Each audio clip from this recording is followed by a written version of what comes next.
Mr. Speaker, allow me to make a few comments on this very important motion.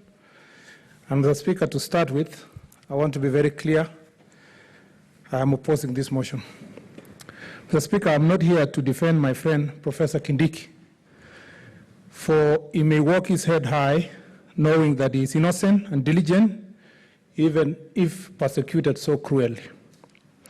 The evil that this House does lives after us, Mr. Speaker. Long will it be remembered that this Senate, sworn to defend the Constitution and its institutions, betrayed the Republic in exchange for the meanest comfort. Mr. Speaker, the credibility of this House as the watchdog of public interest, defender of our institutions, and guardian of the rule of law has dramatically and tragically collapsed. Mr. Speaker, the usurpers of our Constitution have not laid any charge to back this disgraceful onslaught, but allege that the affected member of this House has been disloyal. Indefatigable stalwarts who have given their all to the cause, leaders who staked their careers on the daunting struggle to build and protect Jubilee and its government, men and women who stood with our abandoned, besieged, and maligned leaders, party leader and deputy party leader, a time of tribulation at home and abroad, members who have fought tooth and nail for the presidency over 3 electoral contests, servants who unflinchingly stewarded government business successfully through this House, time without number. Today, these people are now being insulted, Mr. Speaker. What's your point of order, Senator? Disloyal. There's a point of order, Senator Murkomen.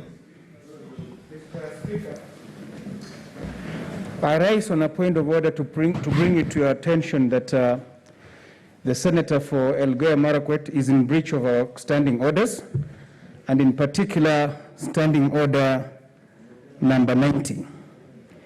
Mr. Speaker, the provision of Standing Order number 90 are very clear, and it states that number 90, paragraph 1, no senator shall read a speech, but a senator may read short extracts from written and printed papers in support of an argument.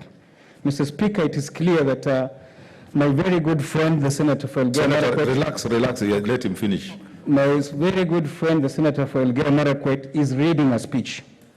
He's not debating, he's reading a speech. That is prohibited by our standing orders.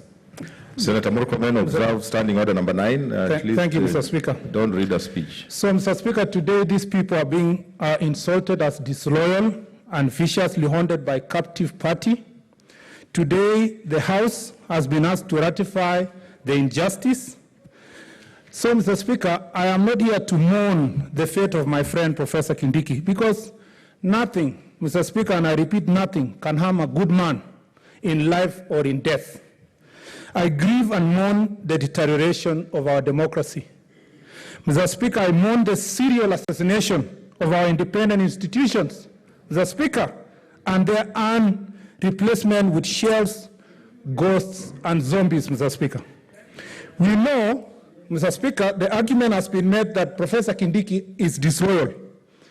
Mr. Speaker, the epicenter of this motion is that Professor Kindiki has been disloyal. Mr. Speaker, there is no evidence that has been presented in this House to demonstrate that lack of loyalty. Indeed, I served for second half of last term as the deputy to Senator Kindiki, deputy majority leader. And no motion was lost in this House. No government motion was lost in this House. Mr. Speaker, even the first time when I served in the Speaker's panel, no motion was lost by Senator Kindiki in this House as majority leader.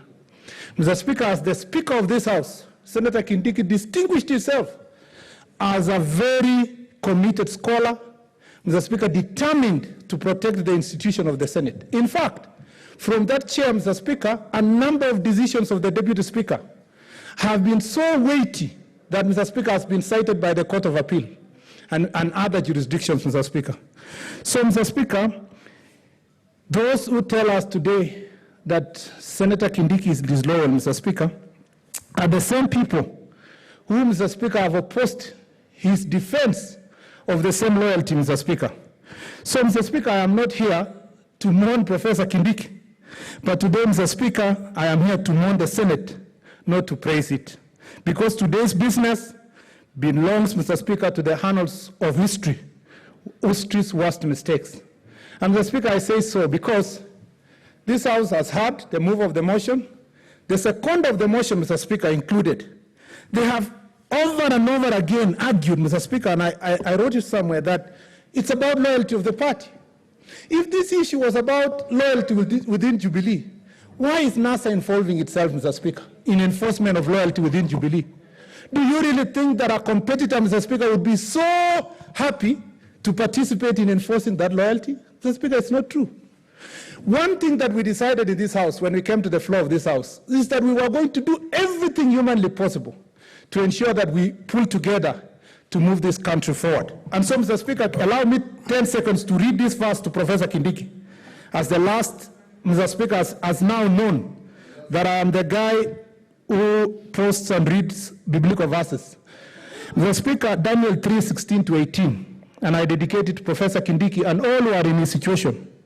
It says, Shadrach, Meshach, and Abednego replied to him, King Nebuchadnezzar, we do not need to defend ourselves before you in this matter. If we are thrown into the blazing furnace, the God we serve is able to deliver us from it, and he will deliver us from your majesty's hand. And Professor Kindiki, verse 18, I emphasize.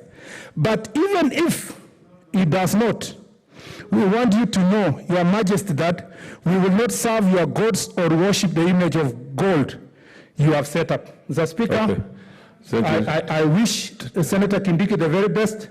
He has a great future. Okay. And Mr. Speaker, the future is for those who are courageous enough to swim against the current. I thank you, Mr. Speaker. Senator Linturi.